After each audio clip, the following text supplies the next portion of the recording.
Speaker, we realise that in society it's very difficult to achieve perfect equality. But what the affirmative team stands for is for the same level of choice and opportunities being applied to all cultural groups within society. And we recognise that in order to validate that choice and ensure that choice, it often means that we have to push back in proactiveness by the state against certain cultural influences that are sexist. We think that the move towards a norm of cultural autonomy has undermined the ability of the state to push back against sexist cultural influences and undermined our ability to provide women in those cultural groups with the exact same level of choice and opportunity as everyone else in society. The position of the affirmative team in today's debate is not going to be to define sexism as different treating of the genders. We think that that is something that can exist within society's norms. But what we think we are talking about in sexist treatment of women is a cultural group that fundamentally treats women to be inferior, that disempowers them in all of their cultural practices, but also restricts their opportunities. The type of practices specifically that we think we're going to be talking about in today's debate are things like cultural groups that endorse the practices of child brides and polygamous marriages. We think that what we would do is apply the very similar actions that we do in secular society. We would apply all anti-discrimination laws to all cultural groups, and we would aggressively enforce certain offences like child brides and against polygamy, and where there weren't those offences we would institute them. Because what we think we have done in the move towards cultural autonomy is either have a state actively or passively allowing sexism to continue to occur. So what we would do under our model, to be very specific, is the sexual practices like having child brides and marital practices like polygamy, we would aggressively police in aggressively prosecuting people in those communities and having increased police presence where we could prove that that was a problem. But we would also ensure things like access to more meaningful opportunities for these women through scholarships and AA programs, and where these characteristics were true of other communities, perhaps the Catholic Church, we'd also be happy to do that in that circumstance in this debate as well. All right, first point of substantive material. Why is it the case that gender equality always has to trump cultural autonomy? We realise in today's debate that there are ideological and cultural views that leads people to assign power within relationships in certain ways. But the way that liberal democracies have responded to those different culturally constructed views of power is to say that where someone's identity is essential, and we think that gender is pretty essential to someone's identity, you should not allow someone in constructing a structure of culture to remove opportunities or capacities for that person, because that identity is essential to them and they have no control over it. So we think that that would be analogous to the types of moves we've taken to protect homosexuals and women in secular society. So we think that we have a great deal of cultural respect in a lot of areas, but where they are discriminating against an essential identity, we should not have that form of respect for a few reasons. Firstly, because these women have been historically oppressed within their culture, insofar as their culture has often existed for many, many years, and their oppression has been perpetuated and ingrained within those women. Secondly, we think that cultural groups often find it difficult to change their hierarchy from the inside, because women within those cultural groups that want to oppose that structure often find it difficult to actually critique it from the inside. That's precisely what we've seen, for instance, when we banned the hijab in France. We saw women coming forward after that ban to say that they thought it was a particularly good move, that they were relieved, and that this gave them the cover to oppose a cultural practice that they did not want to be subject to.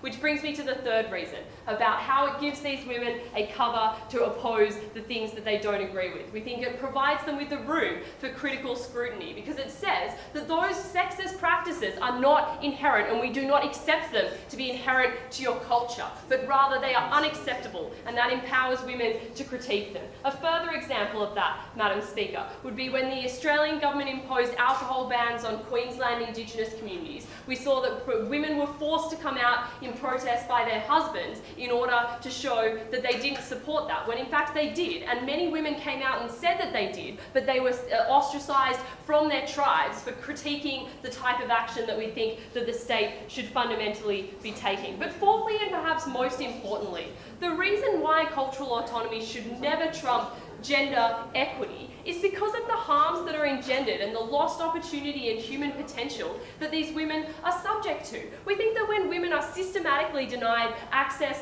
to opportunity and conditioned to believe that that is okay, that there is a huge loss of human potential and a huge loss of enjoyment and capacity within that woman's life, particularly when they are brought up to feel that they are less worthy, that they are less appropriate to be empowered within their individual and cultural groups. We think that that is a problem to the self-worth of those women. But also, even if we were to accept in today's debate that these women could be empowered, that they could choose to critique that culture, and that they could choose to leave that culture, we don't think that we should force a woman to choose between her identity and her culture and force her to say that I can't be a part of that culture because you are also undermining my identity as a woman. We should protect those women's ability to be a woman and to be empowered within their community. So let's look next at why these groups often are able to change their cultural practice from a state-down level. Because we've seen that groups are often able to change practice over time when the state provides them with the initial impetus to change and challenge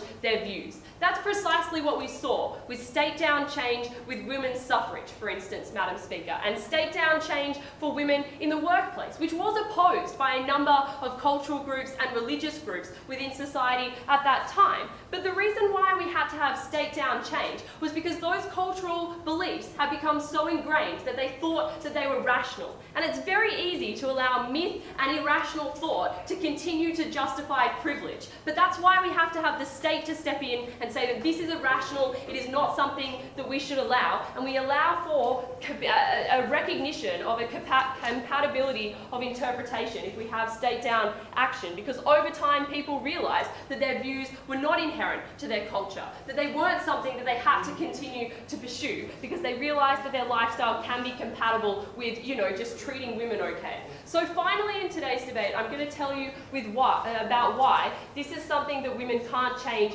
from the inside. I've already pointed to why these cultural groups often oppress women that try to critique them, and how that is bad for women. But we also say that these are particular cultural groups where women fundamentally find it difficult to actually even consider themselves to be disempowered, because these groups are often isolated and these women are conditioned to feel that this is an okay situation in which to exist. So the example I'm going to provide here, Madam Speaker, is what we saw in Canada's Inuit communities, is that given that the state's intervention within those communities only happened later in the north, we see that in northern Inuit communities, those women are less willing to come forward and take up the type of AA opportunities and opportunities the state has already provided. The longer we leave these women to be conditioned to this type of disempowerment, the harder it is for them to step out of that disempowerment and stand up for themselves. We don't believe that these cultural groups have sexism inherent to their beliefs. We don't believe these women are able to challenge these views independently. We do believe we can challenge them from a state-down level, and that's why we're proud to propose.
The case from side proposition so far has been laced with words like inferiority, like rationality, but never once have they ever given us a definitive standpoint from which they assess what is inferior or what is irrational, and that's the problem that we have with their case, is they need to stand up and prove some objectivity in the things that they're arguing, and not just give us a Western standpoint from which to take these opinions.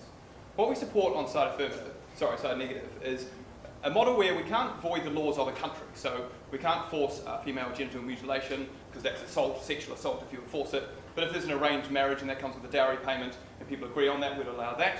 If people wear headscarves outside, we'd allow that. Of course, if they're beaten at home for not wearing headscarves, we would not allow that. That's assault. We think that all of these things go to the consent with which someone participates in a practice, but where they do consent to participate in a practice, we stand for that practice and we think that it is morally just to do so. What I'm going to do at first is I'm going to look at why discrimination is not objectively bad. And in a lot of the analysis, we agree with from side proposition on this, but we differ in a number of important ways also. Secondly, I'm going to look at why women accept what we say is per se sexist behaviour and what that side of the house would think is sexist or inferior or irrational behaviour. And thirdly, I'm going to look at harms from attacking the practice in the particular way that they do. My second speaker, Richard's going to look at inter-community cohesion and look at communities fitting into the wider culture of the countries that they exist within and why it's incredibly detrimental for side proposition to do what they are. First of all, though, 4 points of response. First one is this issue of discrimination versus inferiority. It's fine to say that discrimination is okay if it's positive, but inferiority-based discrimination is negative. That's fine. That's the issue in this whole debate. The issue that they need to stand up and show is that there is some objectivity to their decision to decide that something is irrational or that something is inferior, and that's the problem. The problem is they've never given us a perspective, and they need to give us that perspective, because we say a number of people benefit from the circumstances that they choose to put themselves in, which may be per se inferior or per se discriminatory in a bad way. The second point of clash is about, there's analysis from them that essentially it's bad that women have no control of change, that women aren't able to critique from the inside. And we say that that's absolutely not the case in a number of the instances that we look at. And we point to the example of dowries, which is still commonplace among very, very wealthy, well-educated women who still choose to participate in that particular cultural belief because they show a benefit to themselves, whether it be a benefit in appeasing their friends or whether it be a benefit in that they are more related to their mothers and to their ancestors through that practice. These are particularly well-educated people who still make the decision to participate in that culture. We say that that's a consenting decision. Third point of response and analysis is the point that we had from that side of the house, that they don't think that women should be forced to leave in order to get empowerment. They think that people should be able to have empowerment within communities. And the problem there is they do the reverse of this. They force empowered women who want to choose to be cultural to actually change. So they force people who want to participate in a culture to move out of that culture because that belief is no longer acceptable under the objective regime that they give us. So people aren't able to choose to be empowered by staying within their own cultures, and they get the flip side of what they're trying to achieve there. The final point to talk about is myth and irrationality. And essentially what they said here was we need state-down change in order to have this sort of change. And they proposed, therefore, state-down change, assuming that we would support change within which we do. They gave two examples. They gave examples of women quotas, and they gave examples of affirmative action. This is swept up in the whole women are getting better in Western culture over the last 100 years. The problem is that isn't state-down change as they asserted, because women got the right to vote after a cultural movement in Western culture actually moved to give them that vote. It wasn't the state saying women need the vote. It was women standing up and changing the culture that they live within to get themselves the vote. And it's exactly the same in the 70s, where women started to work more and more often. In the 30s, when the first women went to universities, before state-down change occurred, Western culture changed, and we think that that is the way that women are best empowered and still allows them to make the decision to be cultural in the ways that they want to. Okay, the first crucial point is to talk about why discrimination is not objectively bad, and they agree with this. The first point to make under this is that discrimination on a purely consequentialist assessment is very, very important to realise. So a number of people benefit from discrimination, right? They benefit from feeling safer if they're not forced to change with other men. They benefit from being in different schools if they learn in different ways that way. Both sides agree on this. But it's also crucial to realise in this debate that people also need to assess preferences through relativism. So we can't just stand up from the faux objectivity that they've given us without looking at a relative glimpse at the way that people live their lives. So the importance of this goes as follows. People live in a network of cultural ties and beliefs, and so it might be relative to them to do something in a particular way, where someone else wouldn't do it in that particular way. And we can't insert ourselves in that. You can't say, if I were to be an Indian woman, would I want a dowry payment being paid for my marriage? I can't say that because I am not that particular Indian woman myself, and I come from an entirely different set of beliefs. So you can't insert yourself into a culture. Cultures are relative to the people within them. That's why it's incredibly inappropriate to judge how people would feel themselves. It's important to ask how people do feel, and we do allow that through education, through culture, through people being able to assess themselves within their own communities. So here's an instance where you could justify discrimination versus where you couldn't. The crucial point that we stand for is consent, and that's what I illustrated in our model, is that if someone is able to consent to being in a network and they might consent based on their upbringing, they still have enough consent to prove that they get enough benefit out of continuing on in that cultural network. We think that that is where discrimination is a good thing, and we think that that is the sort of discrimination that exists, if they want to call it discrimination, in this debate.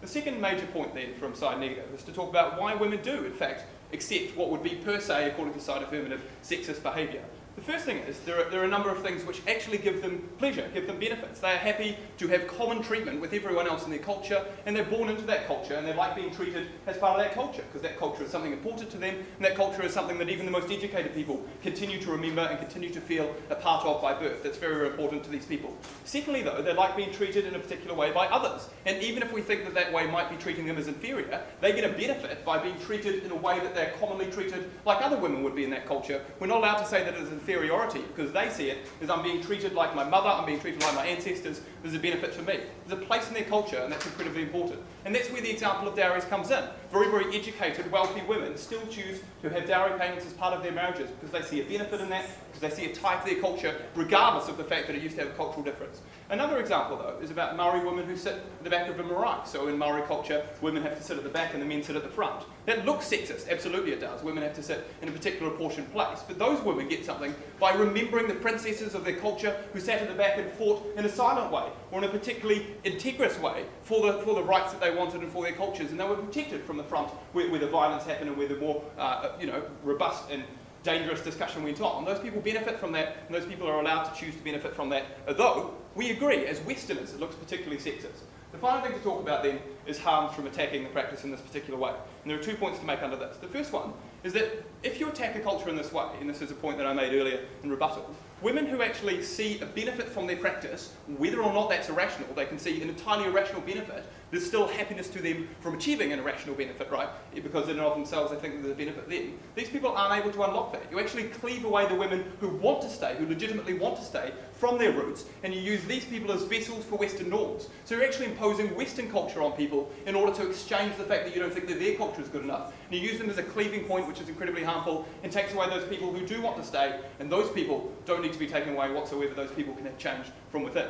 The second point about why we say there's a harm in attacking the practice in this particular way is that communities try to hide the practices that go on. So women do one of 2 things. They stay even deeper in the community, and the communities don't admit that they do particular things to women, or they're ousted completely. So every time there's a woman who might be dangerous to the community, they're shunted off as not even being part of our culture, someone completely different, and that's detrimental. The classic example here is when people came out in Britain against female genital mutilation. This person had a lot of sway within his culture, the imam that came out in Britain. But when he came out publicly and politicians started to get on his back with it, a positive thing they would think, instantly it wasn't recognised anymore, he was ousted from his community, and female genital mutilation went on further. That side of the house needs to give us some perspective or some standpoint from which they assess irrationality and inferiority. Until that, they cannot win this debate, and we stand in opposition.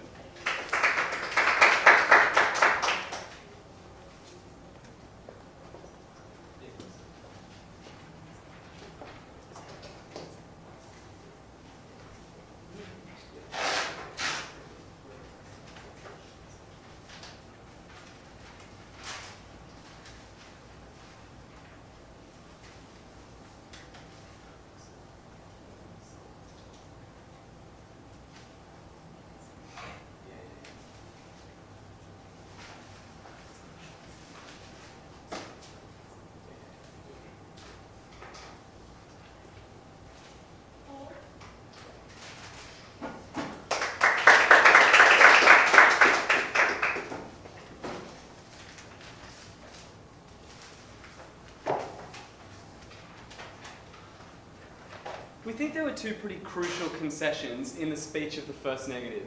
We think that it was obvious that these women didn't consent to this harm when it was conceded that the reason they agree is that everyone else that they know in their community doesn't. And we think that it was conceded that they don't consent when he said that these societies react by shunting out the few critical women who stand up and don't accept these brutal cultural practices. Let's look at 2 things in rebuttal. Firstly, is there a standard by which we can measure people's well-being like this? And secondly, the issue of consent. So firstly, to whether or not there is a standard that we can judge people's well-being. And what he said is we need an objective standard, and the problem was that the affirmative had tried to use a subjective standard. Then in the next breath, he told you that his side would still be against female genital mutilation, but that they only wanted to support things like polygamy in today's debate. We would say that that is completely arbitrary. You cannot say that our standard is subjective and argue that when you're just arbitrarily saying that physical harm and FGM would be out, but you would allow polygamy. Because you could make all the same arguments that he made about female genital mutilation, that if you consent to it, then it is not assault. All right.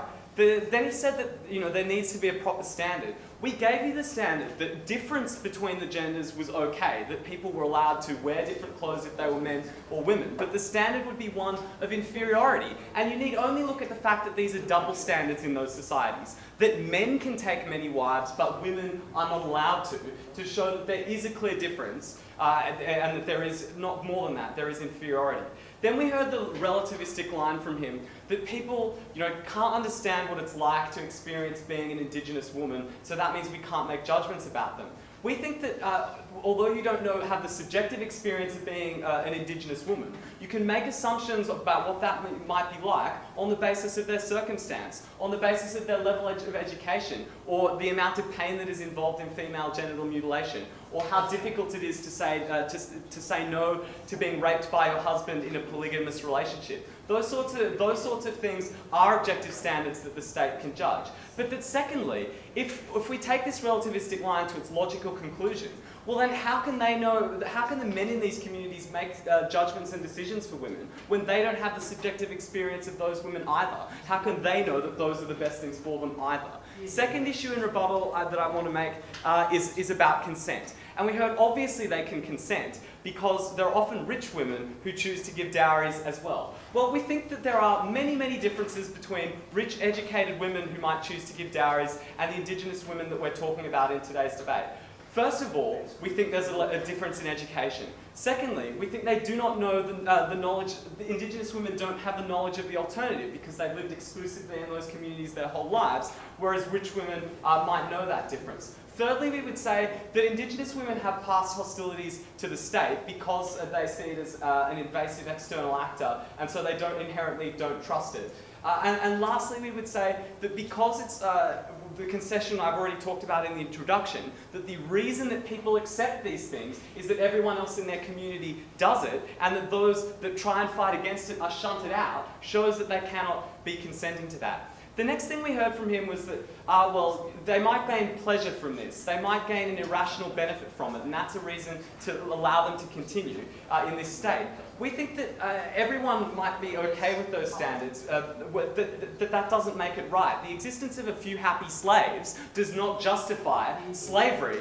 And that the fact of this irrational benefit that he thinks they gain is outweighed by the fact that there are all these other benefits of having proper rights, of not being in a polygamous relationship, that they are not aware of. And that's why we would analogize it to something like women getting the vote. Because although educated women pushed for social change and getting a vote, there were many, many conservative and religious women that didn't want it. But when they were given the right, they realised the benefit of it. So we do not say that the fact that there are happy slaves and the fact that some women opposed women's lib is a reason to say that they consent to it in all circumstances and that they might not be better off. Because once the state leads that social change, we say that they realise the benefits, they realise the objective benefits that we brought you to that changed cultural practice. What am I going to tell you in substantive? The first thing I'm going to tell you is what this does for the relationship between the rest of the community and the Indigenous community, and secondly, I'm going to look at what the result of this cultural relativism is. So firstly, to what this does for the relationship between the rest of the community and the Indigenous community. And we think the context of this debate is the fact that cultural autonomy was granted to Indigenous people in order to further the end of reconciliation. But what has the rest of the community seen with the grant of this cultural autonomy? They've seen that this cultural autonomy has been used to justify abhorrent cultural practices that are against community standards, like men taking children brides, like men being able to take many wives, but women not being allowed to do the same. What is the effect then from that? We think that that harms the way that people in the rest of society view Indigenous people, view the process of reconciliation, and view the entirety of Indigenous culture, because they come to associate it with those abhorrent cultural practices that are against everyone else's cultural norms. Why is that a bad thing? We think that they need to save all their societal condemnation for the sexist practices in order that the reconciliation project can be successful. So when they are so turned off Indigenous culture because of these bad practices, we say that sets back reconciliation. That sets back social inclusion because they have a negative opinion of all Indigenous people from then on.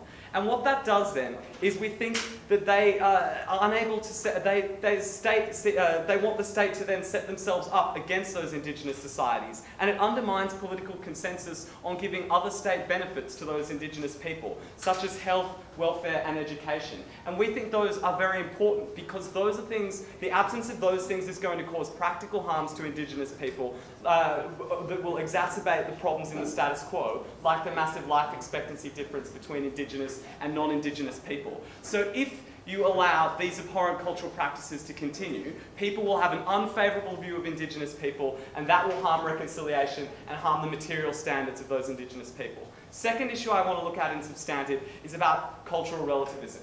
And we think that the negative team, in tolerating this sexism, is doing it because it's a cultural practice and because of because it's an Indigenous cultural practice. But we don't think that there's anything about indigeneity that justifies it, because the length of time that something has been practiced or the association of a people with one place or land does not justify that practice. Rather, we think, and they've already conceded this, that it is a cultural relativistic line, that they can say that the state is not able to judge what makes people happy, so people should be able to do whatever the hell they want to each other.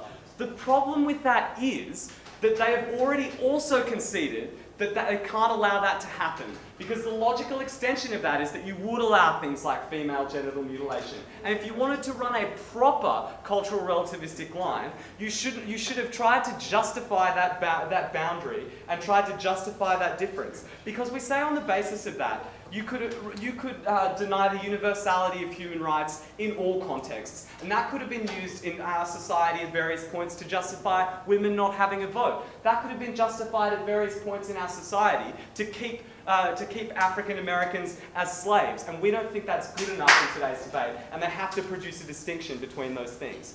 So because we think that we can improve these people's standard of living, and that the state that they are kept in by abusive societies means that they cannot consent to these practices, we beg to propose.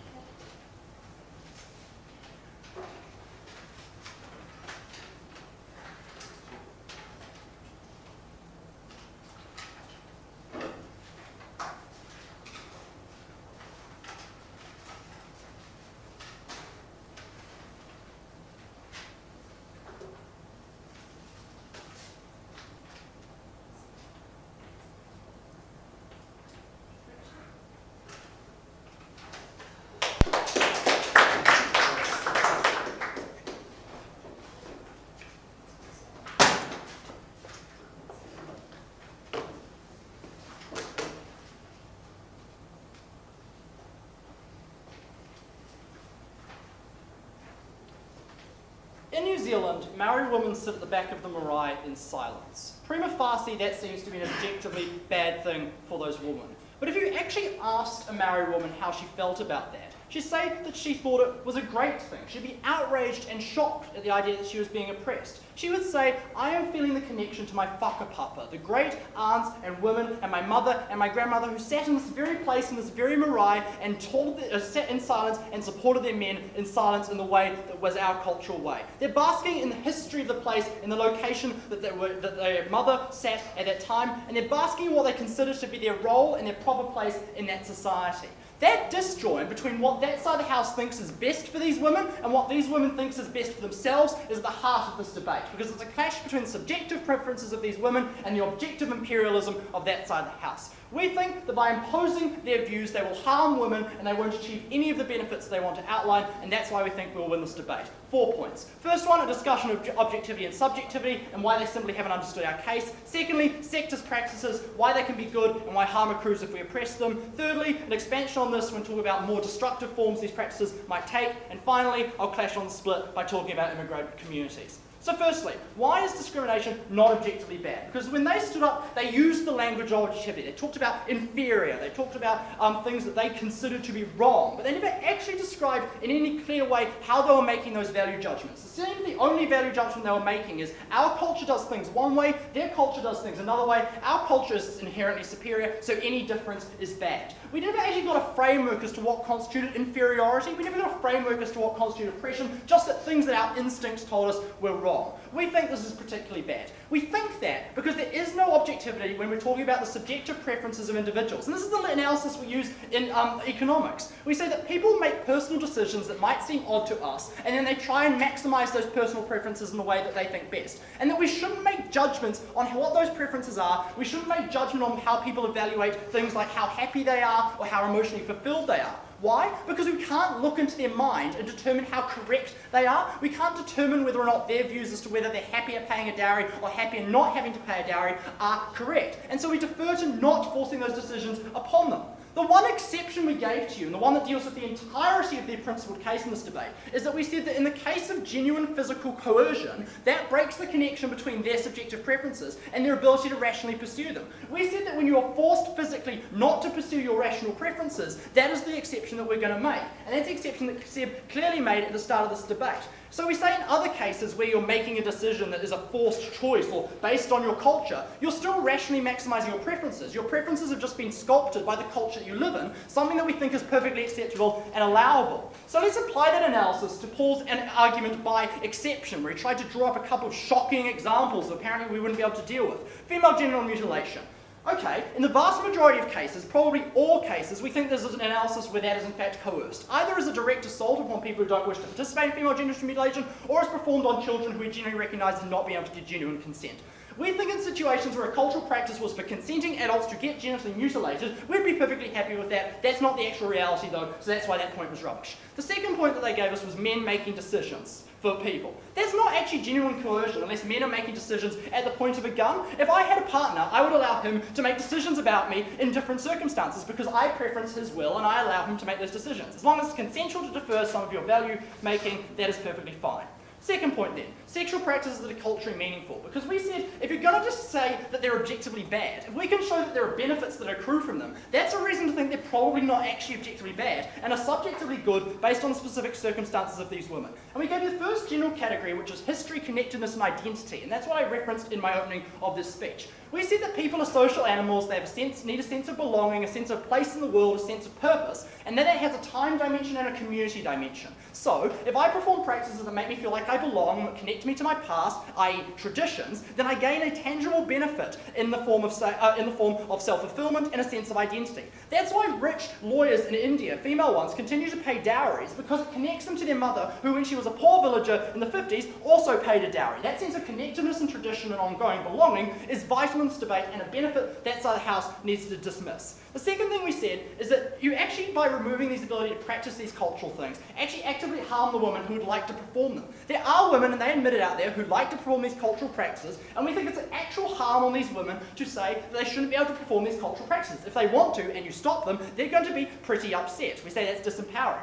The only analysis we had here is that they're objectively wrong. But the thing is, again, we can't measure that. The only thing we have to go from is their utility. They are happy if they perform this practice. That seems the best measure of whether or not this practice is acceptable and whether it's something that we should allow. And here again, we had another example, which was slaves. But again, obviously, slave is coercive in the vast majority of situations. And if it's not much of a slave relationship. Again, come up with better examples. Let's talk about more coercive forms, because this is essentially unresponded to by that side of the house. What we said is that if you prevent people who genuinely want to practice their cultural beliefs, or, for instance, impose their cultural beliefs on others, they're going to move into ways that are inherently more dangerous and inherently more awful, and probably lead to what we think is bad, which is coercion. So the first thing we said is they're unsafe. If you can't female genital mutilate, but you really want to, you go underground, you do it in a situation where there's less medical care because you're afraid of the police, that's an objective harm, please have a response. Secondly, we said that if you end up with stuff like physical coercion, because you have a disjoint between the practice that they want, that some people want, and the practice that is otherwise allowed. So you might might see people start to use physical coercion on people who otherwise would opt out because they feel under attack. There are reactionary elements in cultures under attack that begin to coerce people they previously wouldn't have coerced, who they would have allowed to have left the religion, to try and preserve the remnants of what they think is a culture under attack. And thirdly, we'd say there's been an avoidance of the state. You don't go to the doctor if you're afraid your daughter will report that she's been female genital mutilated. That reduces her ability to genuinely consent. We think that's a harm. Now, let's talk about the